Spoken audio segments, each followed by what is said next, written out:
pemerintahan kita sekarang sudah dikelola dengan baik, saya pasti akan bingung menjawabnya.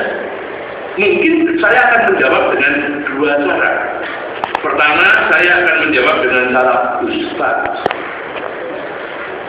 Pemerintahan kita berjalan baik atau tidak, itu tergantung seberapa besar honor ceramahnya. Aku kan surga, tergantung tarif Bapak, apa tarif atas. Kedua, saya akan menjawab dengan cara menpora.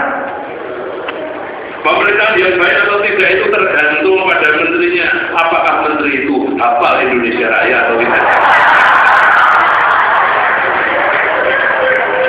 Tapi kalau pertanyaan ini ditanyakan kepada Pak Harto, pemerintahan ini baik atau tidak? Bila zaman dulu ya, tunggu saja baik zaman dulu ya. Semua serba murah, nyawa ya murah. Apalagi nyawanya daripada anak-anak LSM ini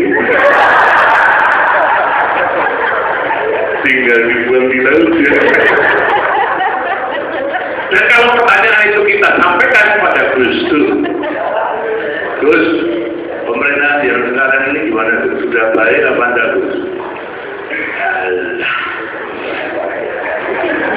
Kalau saya itu baik apa enggak baik, tidak ada urusannya. Pesanku itu cuma satu, apa Gus? Yang penting jangan pilih PKB-nya Muhaimin.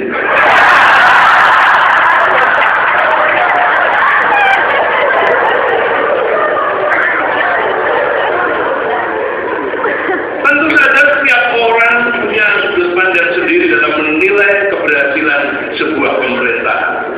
Terutama dalam hal bagaimana pemerintahan tersebut memformulasikan dan melaksanakan kebijakan pembangunan. Saya sebenarnya ingin mengatakan kalau saat ini banyak pelaksanaan kebijakan dan tata kelola pemerintahan yang masih memprihatinkan. Tapi saya kalau saya bilang prihatin nanti disangka nyindir. Sebab prihatin sudah menjadi hak prerogatif Presiden. Nah, agar bisa melihat dengan objektif, maka saya akan memakai prinsip-prinsip tata kelola pemerintahan yang baik yang dipakai oleh Komitra. Lentara priayi aku paling sakit sih yakni soal prinsip partisipasi, keadilan, akuntabilitas, transparansi, efisiensi, dan efektivitas. Itulah prinsip-prinsip yang tadi kita dengarkan dipakai untuk mengukur semua itu. Nah, saat ini banyak yang mengatakan bahwa kita berhasil membangun demokrasi. Percaya. Dalam demokrasi kita mengenal hubungan yang bersifat setara, bersifat partnership, seimbang antara eksekutif, legislatif, dan yudikatif. Pemerintahan yang baik adalah pemerintahan yang berhasil membangun keseimbangan antara ketiganya itu. Ada pembagian yang merata antara eksekutif, legislatif, dan yudikatif. Ternyata prinsip demokrasi seperti itu berjalan dengan baik dalam pelaksanaan korupsi. Korupsi di negara kita semakin hari semakin demokratis. Ada pembagian korupsi yang merata antara eksekutif, legislatif, dan yudikatif. Alias asupol. Dalam hal partisipasi, sekarang ini pun terjadi luar biasa. Peningkatan partisipasi antara masyarakat bisnis atau pengusaha dengan partai politik. Pengusaha dan partai politik makin partisipatif dalam hal membudidayakan korupsi.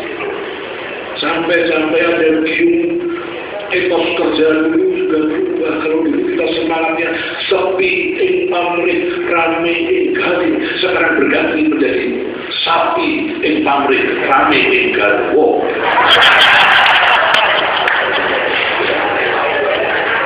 Garwo itu gini, itu Jawa asu. Pemerintah kita gagal membudidayakan kedelai sehingga kita impor kedelai, gagal membudidayakan sapi, kita impor daging sapi, tapi pemerintahan kita tidak gagal membudidayakan korupsi dan karena itu korupsi kita tidak perlu impor. Aku itu bingung, ini NKRI Negara Kesatuan Republik Indonesia atau Negara Kesatuan Republik Impor.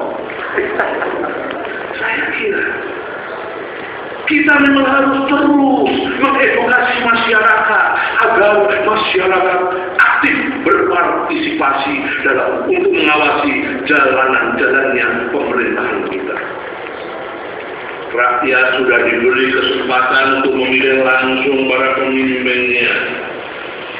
Makanya jangan lagi kita salah memilih pemimpin. Jangan sampai nanti kita dapat bupati ala Aceh.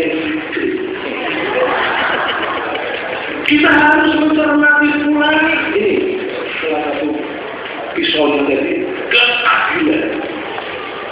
Bagi saya, soal keadilan bukan hanya semata-mata perkara keadilan ekonomi, tapi juga keadilan sosial. Seperti yang ditegaskan dalam Pancasila, keadilan sosial bagi seluruh rakyat Indonesia, bukan hanya keadilan Indonesia bagi pejabat-pejabatnya saja. Keadilan hanya mungkin dicapai bila ada penegakan dan penerapan peraturan dan hukum yang seadil-adilnya.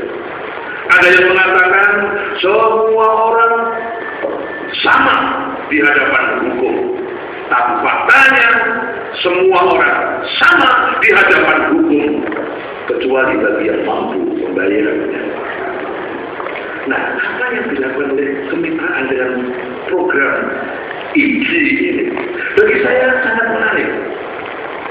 Program kemitraan ini berusaha mendefinisikan bagaimana menilai dan mengukur pemerintahan yang berhasil mensejahterakan masyarakatnya. Saya yakin semua yang hadir di sini pun sangat menginginkan agar tata kelola pemerintahan kita agar semakin menjadi lebih baik.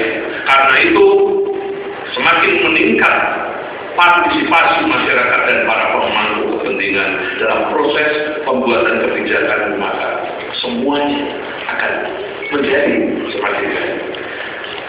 Yang menarik, mungkin mencermati soal keadilan, di mana setiap kebijakan dan program bisa diberlakukan secara adil kepada siapapun tanpa diskriminasi, tidak membedakan ras, tidak membedakan agama maupun keyakinannya. Jangan sampai hanya ingin menangguhkan iman saja orang harus terusir dari tempat dunianya. Itu kok dapat penghargaan dari New York. Mungkin yang agak rumit adalah menentukan status, terutama mereka yang punya status jomblo. Kita juga akan kesulitan menentukan jenis kelamin dalam sebuah tender.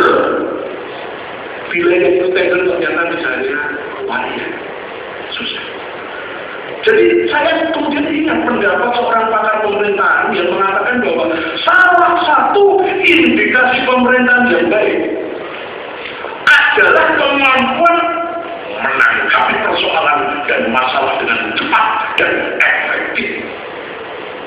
Hal ini pula yang rupanya ingin dilakukan oleh pemerintahan SBY. Ada satu anekdot bagaimana Presiden SBY menginginkan agar semua pembantu dan bawahannya mampu menyelesaikan persoalan dan masalah dengan cepat. Ada kader Demokrat? Kalau ada, maksudnya nanti lapor sendiri aja. Jadi dalam satu sidang kabinet, Pak SBY berkata kepada pembantunya, saudara, kalian harus cepat membuat kebijakan yang tepat dan terukur untuk mengatasi masalah-masalah ini.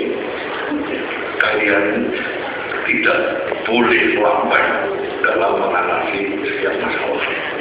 Loh, apa? Tidak boleh lambat. Loh, kenapa? Sebab yang boleh lambat hanya saya. Anekdot ini. Tapi kalau ada kemitraan, juga intel.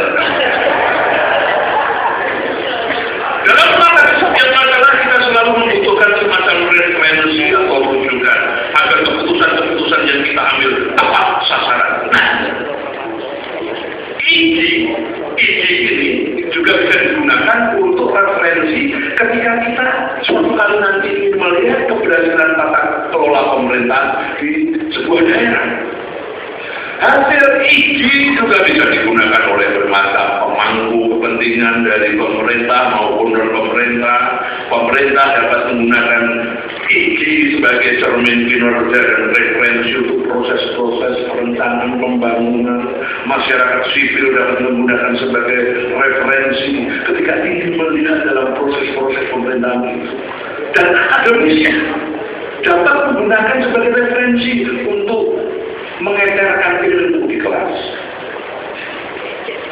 Sementara bagi saya, hasil ini juga bisa saya gunakan referensi saya tujuannya. Bisa jadi bahan monolog. Jadi kalau saya misalnya mengkritik itu, ada referensinya. Ada dasarnya. Jadi kalau sampai gara-gara kritik, aku ditangkap aparat, kemitraan itu kan dulu.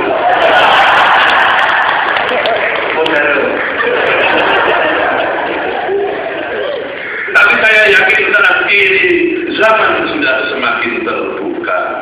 Tukang kritik macam saya, insya Allah tidak lagi dikasih bonus jadi.